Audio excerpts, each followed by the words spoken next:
ആദ്യമായിട്ട് സിനിമയിൽ അഭിനയിച്ചിട്ട് അതിപ്പോൾ കണ്ടിട്ട് വരികയാണ്, അങ്ങനെയുണ്ട്? നന്നായിട്ട്. ഐ മീൻ സീരിയസ്ലി എനിക്ക് നമ്മൾ ആദ്യം നോക്കുന്നത് സ്വയം ആണ്. ഞാൻ എങ്ങനെയുണ്ടെന്നാണല്ലോ നോക്കുന്നത്. മറ്റതൊക്കെ നമുക്കറിയാം. അതിൻ്റെ ഡയറക്ടറിൻ്റെ ഒരു ഡയറക്ടോറിയൽ സ്കില്ലിനെ കുറിച്ച് പറയുന്ന കാര്യം ഞാൻ വലിയ കുഴപ്പമൊന്നുമില്ല. ഒരുപാട് കാലം പലരും സമീപിച്ചിട്ടുള്ള സിനിമയിൽ അഭിനയിക്കാൻ വേണ്ടി ഒടുവിൽ ഈ സിനിമയിൽ അഭിനയിച്ചു. എന്തുകൊണ്ടായിരുന്നു ചോദിച്ചാൽ അതിന് മറുപടി ഉണ്ടോ? അതായത് വളരെ സിമ്പിളായി പറയിച്ച ലാസ്റ്റ് വിഷ്ണു എന്ത് ചെയ്യിപ്പിച്ച ഇതിൻ്റെയൊക്കെ ഒരു മുമ്പെടുത്ത ചില ഷോട്ട്സ് കാണിച്ചോ. അപ്പോൾ എനിക്ക് ഏകദേശം ഇതിൻ്റെ ഒരു ലുക്ക് മനസ്സിലായി. പിന്നെ എനിക്ക് എന്നെ ആ ഒരു കഥാപാത്രത്തിൽ പ്ലേസ് ചെയ്യാൻ സാധിച്ചു. പിന്നെ ആ ലാസ്റ്റ് കാഴ്ചയിലാണ് ഞാൻ ഓക്കെ പറഞ്ഞത്. മേജർ ദേവിയ എന്ന് പറയുമ്പോൾ സമൂഹത്തിലുള്ളവർക്കൊരു ആ ഒരു വ്യക്തിൻ്റെ ഒരു ക്യാരക്ടറിൻ്റെ ഒരു ഇമേജ് എന്ന് പറയുന്നത് ഒരു ബോൾഡ് ലേഡി, ഒരു ഡാൻസറാണ്, സമൂഹത്തിൽ പല രീതിയിൽ ഇടപെടുന്ന ഒരു സ്ത്രീ. ഈ രീതിയിലാണ് അഭിനയിക്കുകയാണോ, അഭിനയിക്കാൻ പോകണോ എന്നുള്ള രീതിയിൽ പലരും ഇപ്പോൾ കാണുന്നുണ്ട്. സിനിമ ഇറങ്ങിയതിനു ശേഷം പലരും കാണുന്നുണ്ടായിരിക്കും. അങ്ങനെ അവരോട് എന്താണ് പറയുന്നത്? എന്തുകൊണ്ടാണ് അഭിനയിക്കാൻ പോയത്? ഈ പറഞ്ഞ പോലെ ഞാൻ ഡാൻസിലും അഭിനയം തന്നെയാണല്ലോ ചെയ്യുന്നത്. നമ്മൾ എൻ്റെ വർക്കൊക്കെ നോക്കി അറിയാം. അത് ആക്ടർ, സ്റ്റേജ് ആക്ടറാണല്ലോ ഞാൻ. അപ്പം ആക്ടിങ് എല്ലാ ആക്ടിങ് ഒരു ചാലഞ്ചായിട്ട് എനിക്ക് തോന്നാത്തൊരു കാര്യമാണ്. ഇത് മീഡിയമാണോ എന്നുള്ളതാണ് ഈ പറയുന്നത്. അത് വേറൊന്നുമല്ല, നമുക്ക് ഇപ്പോഴത്തെ ഒരുപാട് സമയം ബിസി ആയതുകൊണ്ടാണ് ഞാൻ ഇതിപ്പോൾ ഈ ഷൂട്ടിംഗ് സ്കെഡ്യൂളൊക്കെ ഒത്തു വന്നത്. ഞാൻ വിഷ്ണു അത് വളരെ കെയർഫുള്ളായിട്ടാണ് സ്കെഡ്യൂൾ ചെയ്തത്.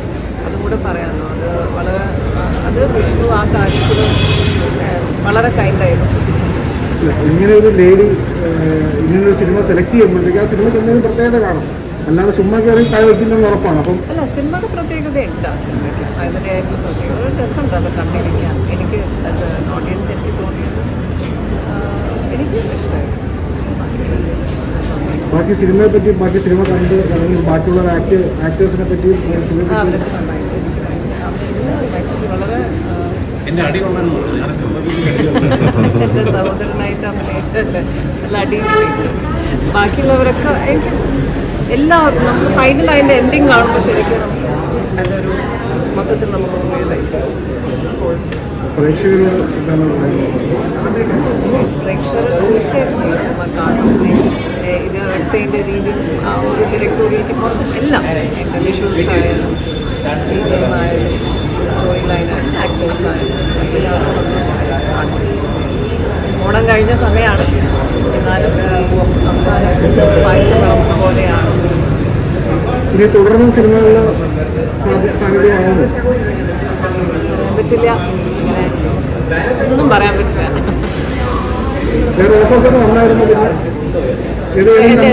എൻ്റെ ടൈമിങ് ശരിയാവാത്തതുകൊണ്ട് കമ്മിറ്റ് ചെയ്തിട്ടില്ലേ? ഒരു ഇന്റർവ്യൂ ഇറങ്ങിയ ട്രോൾ ഇറങ്ങിയിട്ടുണ്ടായിരുന്നു. കമന്റ്സ് കൊണ്ട് നെഗറ്റീവായിട്ടാണ് വന്നിരിക്കുന്നത്. അത് ഒരു ഇൻ്റർവ്യൂവിൻ്റെ പകുതിയായിട്ടിരിക്കുന്നത്. അത് ആ പയ്യൻ വളരെ വ്യക്തമായിട്ട് നമ്മളോട് ട്രോൾ ചെയ്യാൻ പറഞ്ഞ് വാങ്ങിച്ചാണ്. എനിക്കല്ല കൂടുതലും വന്നിരിക്കുന്നത്. ഒരു ഇൻ്റർവ്യൂ കാണുമ്പോൾ ഫുൾ എന്താ ചെയ്യാം നമുക്ക് അതിൻ്റെ പകുതി വെച്ച്. എന്തെങ്കിലും അതിൻ്റെ പാലും തുമ്പൊന്നും അറിയാത്തതുകൊണ്ട് നമുക്കൊന്നും ചെയ്യാൻ പറ്റില്ല. അതിൽ പ്രത്യേകം നമ്മൾ ആ ഫസ്റ്റ് ഇൻ്റർവ്യൂവിൽ പറയുന്നുണ്ട്, നിങ്ങൾ ചോദിച്ചു അത്. പിന്നെ ലാസ്റ്റിൽ ആ പയ്യനും പറയുന്നുണ്ട്, ഞാൻ പറഞ്ഞിട്ടാണ് ഇങ്ങനെ ചെയ്യുന്നത്. ഇന്നത്തെ ഒരു സമ്പ്രദായം അങ്ങനെയാണല്ലോ. ഫുൾ ഇൻ്റർവ്യൂവിൻ്റെ കുറച്ച് റീലിടുമ്പോൾ മിസ്അണ്ടർസ്റ്റാൻഡ് ചെയ്യപ്പെടും. എനിക്കൊരു പാടും, ഇനി ഇൻ്റർവ്യൂവിനെ ഇരുന്ന് കൊടുക്കരുത് എന്നുള്ളൊരു പാടും.